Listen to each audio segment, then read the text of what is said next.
तो वो एक सैंपल हुआ भगवान भगवती का संसार में। वास्तव में तो भगवान एक ही होता है, क्या दो नहीं होते है? तो भगवान एक है,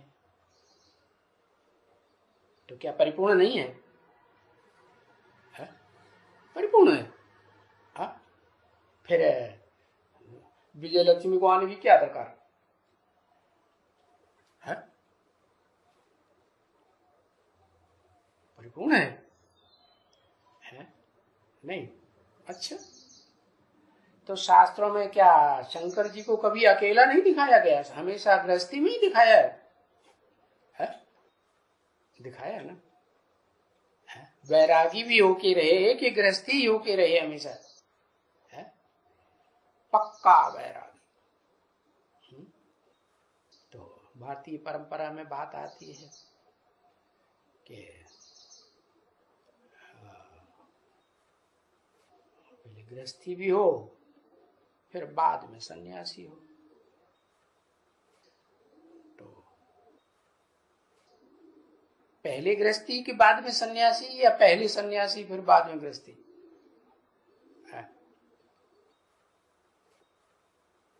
सन्यासी बनने से आत्मा संपूर्ण बनती है या गृहस्थी बनने से संपूर्ण बनती है?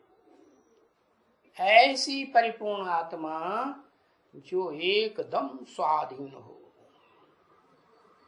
किसी आत्मा की, जो भी इस सृष्टि की आत्माएं पार्टधारी हैं, उनमें से किसी का आधार लेने की दरकार नहीं, किसी का आश्रय नहीं, किसी के अधीन नहीं।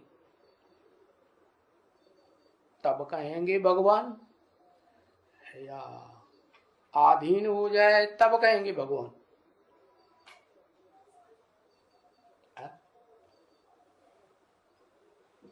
कब कहेंगे भगवान है? अरे कब कहेंगे भगवान? भगवान तो अधीन नहीं होता है, वो तो स्वाधीन। स्व माने आत्मा, आत्मा के अधीन, तो उसे कहते हैं स्वाधीन है। ऐसे स्वाधीन को दुनिया वालों की कोई चिंता नहीं। अगर परिपक्व आत्मा स्वमान्य आत्मिक स्थिति में 24 घंटे स्थित बना हो तो, है? और स्थिर ना बना हो तो स्वाधीन कहेंगे, पराधीन कहेंगे? तो पराधीन। लेकिन जो स्वाधीन है, किसी की परवाह नहीं, तो फिर जंगल में जाके रहने वाला।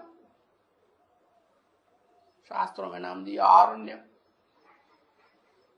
क्या नाम दिया है? आरण्यक माने जंगल, अरण्य माने जंगल। जंगली हुआ, जंगली आदमी हुआ या श्रेष्ठ हुआ है? क्या जो ये जगत पिता है, तो जगत की पालना करे, जन्म दे, जगत को बढ़ाए, वो अच्छा, या सिर्फ खलास कर दे वो ही अच्छा है? खलास कर दे नहीं, वो तो कोई नहीं चाहता परिवार में कि हमारा बाप, भले हम छोटे छोटे बच्चे हैं 10-12, उन सबको मार डाले, खत्म कर दे। तेरे की नहीं। तो सन्यासियों ने क्या किया? देहधारी सन्यासियों ने वो जंगल में जाने लगे, घर बार छोड़ करके, है? तो गीता को भूल गए, याद रहा? नहीं, भूल गए। गीता में तो लिखा है, नहीं संन्यस्त संकल्पो योगी भवति कश्चन।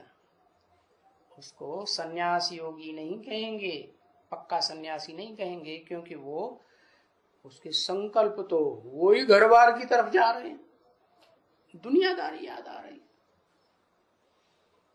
तो कहें सम माने संपूर्ण, न्यासी माने त्यागी।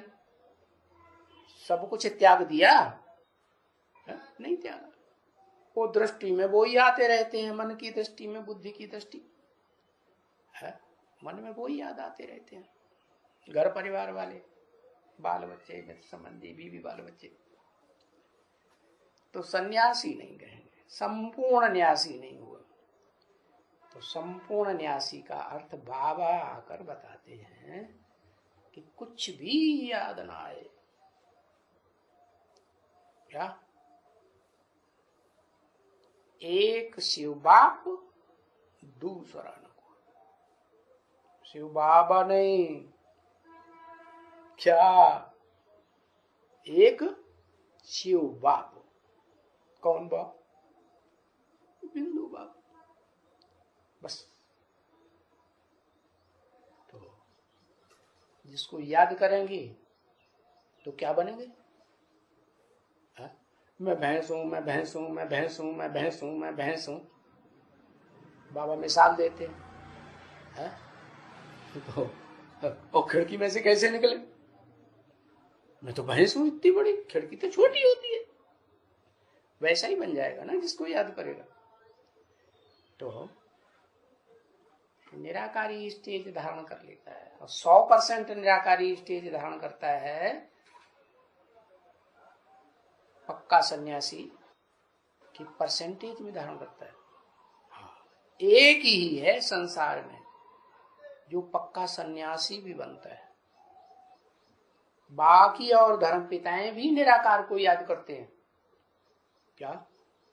लेकिन वो पूरा सन्यासी नहीं बन पाते, संपूर्ण त्यागी नहीं बन पाते। क्यों? क्यों नहीं बन पाते? है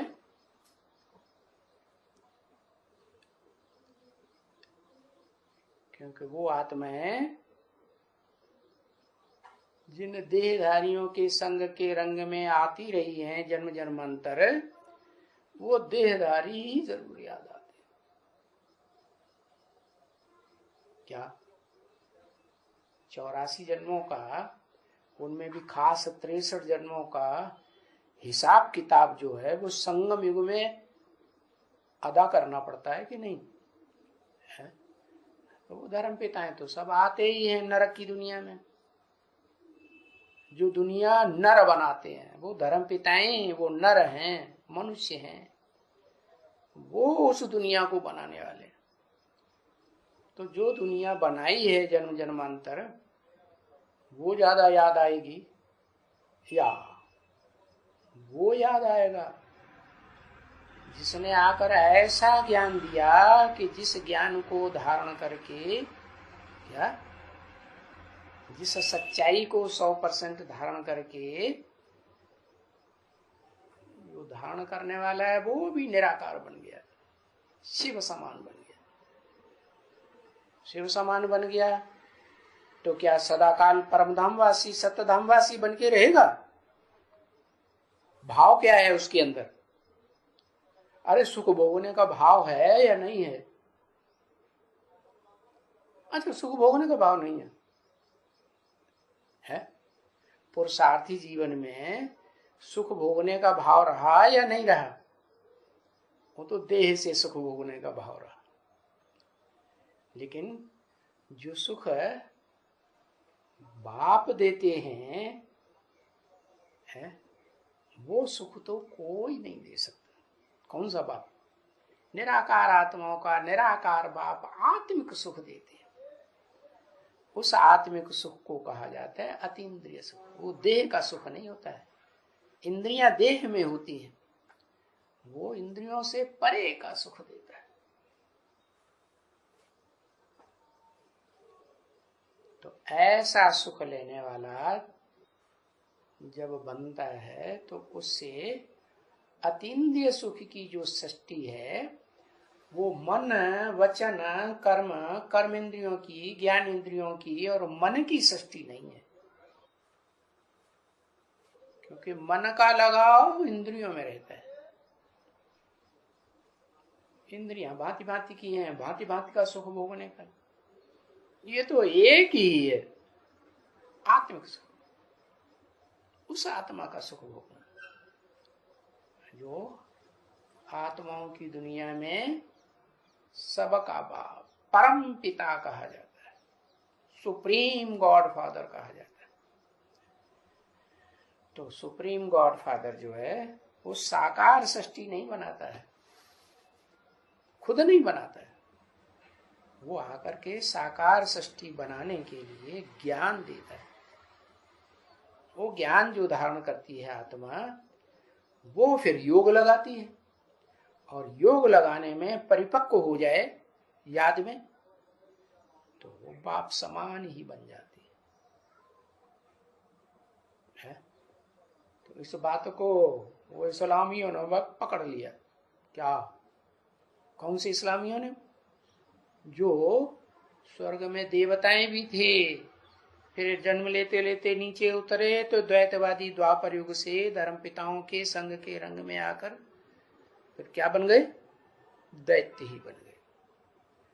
वास्तव में द्वापर की शुरुआत में उन्हीं की बुद्धि में आया था। क्या? मुसलमान बनने के बाद भी ये बात आई बुद्धि में, आदम को खुदा मत कहो, आदम खुदा नहीं। क्या? वो बाप, कोई बच्चा कहे, बड़ा बच्चा बाप का, कि मैं बाप बन गया है, तो ये बेइज्जती की बात है या इज्जत की बात है? बाप बन गया माने अम्मा का बाप बन गया है, अम्मा से कनेक्शन हो गया, ये तो बड़ी खराब बात हो गई। ये तो कृष्ण के लिए कह दिया है लोगों ने। कृष्ण की पूजा मंदिरों में बच्चे के रूप में करेंगे, हैं? तो समझते हैं 16 कला संपूर्ण पवित्र था, लेकिन फिर गीता माता का भगवान बना दिया, गीता पति भगवान। अरे जब गीता का पति हो गया तो माता से कनेक्शन हो गया ना, है? और गीता वास्तव में किसने सुनाई? कौन सी आत्मा ने सुनाई? अरे कृष्ण बच्चे ने सुनाई क्या?